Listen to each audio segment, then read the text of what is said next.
think you in particular are really going to like this. Oh. Every time I watch him play, I simply cannot believe the Mavericks let him go. I'm not talking about Luka Doncic. I'm talking about Jalen Brunson. Simply put, Brunson is currently the most clutch player in the NBA. That's not an opinion. It's not just an award. It's a statement of fact. In these playoffs, he's averaging 13.3 points in the fourth quarter. Since we started tracking these things, which was 28 years ago, that is on pace to be the highest number we've ever seen from any player in any postseason.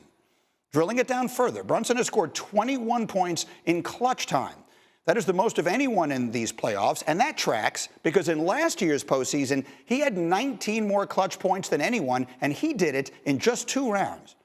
Since he became a Knick, Brunson has played 248 fourth-quarter minutes in the playoffs, and he has scored 248 points. He's opened this postseason with 4 straight 30-point games. The last player to open a playoffs with 4 straight was Michael Jordan in 1998. Brunson is already pretty much the greatest postseason performer in Knicks franchise history. Consider he has scored 30 points in 15 of his 28 Knicks playoff games. The team record belongs to Patrick Ewing, who had 18 in 135 playoff games. What it all adds up to is this. Jalen Brunson is on the short list of best players in the NBA, and unlike even Luka Doncic, when the Mavericks gave him up, they got absolutely nothing in return. Those are my thoughts. Greeny. Monica, your thoughts. You preaching. Where's the gavel? Come on, Greeny. Case closed. Listen, I'm so glad that you broke that down in that way because I do think that Jalen Brunson still goes overlooked. Haven't been an All-Star, haven't been All-NBA. Listen, David Dennis, you're my guy. He wasn't the only one. Cade Cunningham, I will give you that Cade Cunningham may be the best talent in this series. Best player? You gotta be kidding me. Come on now. And at this point in the series, that has been proven. It was Cade's first rodeo. Jalen Brunson has been a top-tier postseason scorer, not just as a Knick. Think about those monster games that he had before he left Dallas, which was why it was so confusing why they let him go for so little. So, listen, this man is made in New York, obviously. I think his love of the game, his accountability to the game and to his teammates is what has been able to separate him. And his work ethic is up there with the best of them, bar none. Greeny, May 2nd of last year, I was on our show, and I said, I think he might go down as the greatest Knick ever. And it caused a lot of controversy because obviously there are some great New York Knicks players to have played in that uniform. But like just understanding how he's built and how he gets his shots off, and the fact that he plays through injuries. Like he'll play through stuff. He don't care. Like I felt it.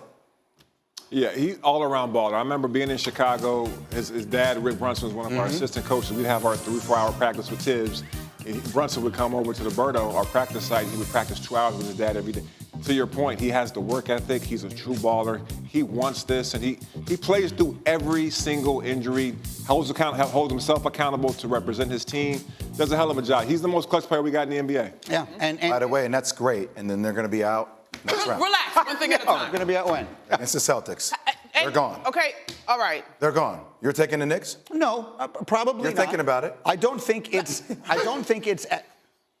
as far-fetched that that is a series as people make it sound. I don't think they get Let me swept. get my down barrel. Give me a little graphic. I got something to say. I do think that's going to be a better series because you got to look at the injuries for the Celtics. I will just add, the Knicks, at their healthiest, with the roster that's been able to go out and play against the Pistons, they only had 6 regular season games together when you talk about injuries. And so they will be able, finally, to put their best foot forward if they advance to the next round and face the Celtics. All right, we'll leave that there for the moment. Go. This guy. I don't want to suggest that I don't have a lot of confidence, but Booz just looked at me and said, do you have the answer? That's how the game works. Here we go. I got my Dukies, including the playoffs. Which Duke player had the most double-doubles in his NBA career? It either has to be you or Elton Brand. It has to be one of the two. I think it's either me or Elton Brand. Okay, that's not an answer. Not an assist. We need an answer. I'm going to go with Elton. Elton Brand? I'm going to go with you then. No, we need one answer. For both of us? Yes. Oh, that's... You guys are teammates. I cannot say you. You're in front of me. So me. I'm going to say Elton. The answer is Carlos. Let's go, baby! Can we I put should have believed in you. That's on me. Can I just show you something? Can we put the font up on the screen? That's on me. It has been on the screen. Really? Oh, has it really? Oh my God. Player So with embarrassing. most double I did not know doubles that. in Wow. NBA career. I need the bifocals. I can't. Why do I not read the screens? That has been there the entire time. Congratulations. Thank you, brother. You outdid. Elton Brand is second. Do you know I knew we should have given him the ball more quickly? in You know college. who's third? You ready for third? Mike Jaminski. Nice. Legend. Mike Jaminski Legend. is third. Okay. 450. Hembo, I see you, Hembo. I see you. So the reason we're talking about this is because the Lakers have a head coach who also went to Duke, and he's been the center of a lot He of didn't get no conversation. double-doubles, though. The Lakers will try to avoid elimination tomorrow night in Game 5 against Minnesota. They blew a 10-point fourth-quarter lead Sunday.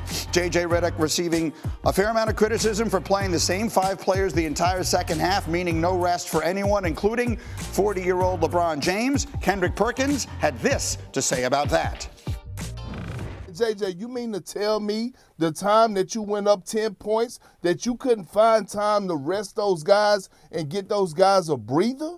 And you're going against a young athletic squad in the Minnesota Timberwolves who are a bunch of dogs. When it comes down to LeBron James, a guy that you need the most, especially towards the end of the game when it comes by possession, and you don't get the best out of him because you overextended his minutes, I got to blame this loss on J.J. Redick. He got to take accountability on this one. So says Big Perk. Monica McNutt, do you blame the loss in Game 4 on J.J. Redick? I think there's plenty of blame to go around. I'm not singularly putting it on J.J. Redick. And I get how unusual it is not to have your guys sub. But I'm old enough to remember when we sat at this very table and we looked at the possibilities of this Lakers squad and said, but I'm concerned about their depth and their size. And that has just come to the forefront because of who the Timberwolves are. But I guess my counter to that, if I were to make one, and I'm not even sure I disagree with you, would be it's one thing not to have faith in those guys. It's another not to play them at all, literally at all. He played his centers 4 minutes in the game on Sunday. To that end, Greeny, as much as we have talked about J.J. Redick potentially being a player or coach of the year candidate, I don't think that came lightly. You mean to tell me he wasn't sitting on the bench at any point and was like, I got to get my guys out of there, but I don't feel good about that. Right. I'm not saying that it was or was not the right decision. And again, there's plenty of blame to go around, but I don't think this was I just had a brain fart. Like, No, I think It was a one-possession game. Obviously not. The bottom line of it is this. Every coach in the history of sports has made every decision that he or she has made based on what they think in the moment is going to give them the best chance to win. And then when it doesn't, especially if it's an unorthodox one, you have to live with the criticism that comes. That's why it is a hard job. That's why it's much easier, and I've said this I've been sitting here 30 years telling you this. It's a lot easier to sit here after the fact and judge how they did than have to make the decision ahead of time. So yes, obviously, in retrospect, it probably would have helped because LeBron looked completely gassed. He was resting on the offensive end. Luka is 36 hours removed from throwing up all over the place. He looked dead at the end of that game. In retrospect, you probably would do it differently, but I'm not going to sit. So I guess on that level, yes, you say the coach has to take the responsibility for that. That's reasonable to me. JJ's taking the responsibility, but it's not just his fault. He gave, to your point, he gave this team what he thought was the best chance for that team to win. Right. These guys were balling. To Jay's point, when you look down into the bench, who am I putting in the game? So, and that game, I feel like also for him, he played it like he coached it like it was a must-win game. Yes. I'm going to rock with these 5 guys. The one-possession game. If they win the game, we don't even have this discussion, right? They lost the game, now we're talking about it. that part booze. Agreed. I just hate the line like I blame it on J.J. Redick. Like we don't come from a team situation where, and also like J.J. Redick's the head coach. Who's the player coach, Greeny? What, LeBron? Okay. Yeah. So like, let's be real. If LeBron needed a win, you don't think LeBron's like, yo, I need a win.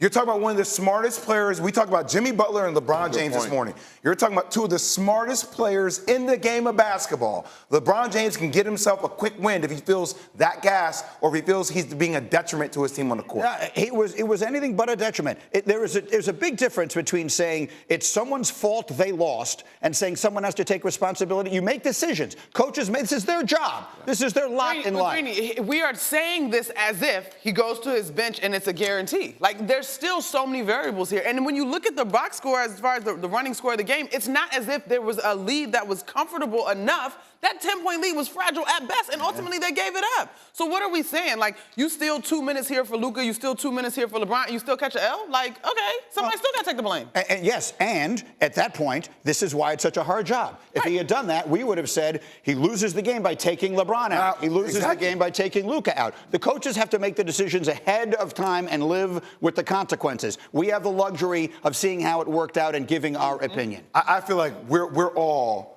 have the ability to make critiques on what coaches have done. Right. We've done it before, countless on the show. Right.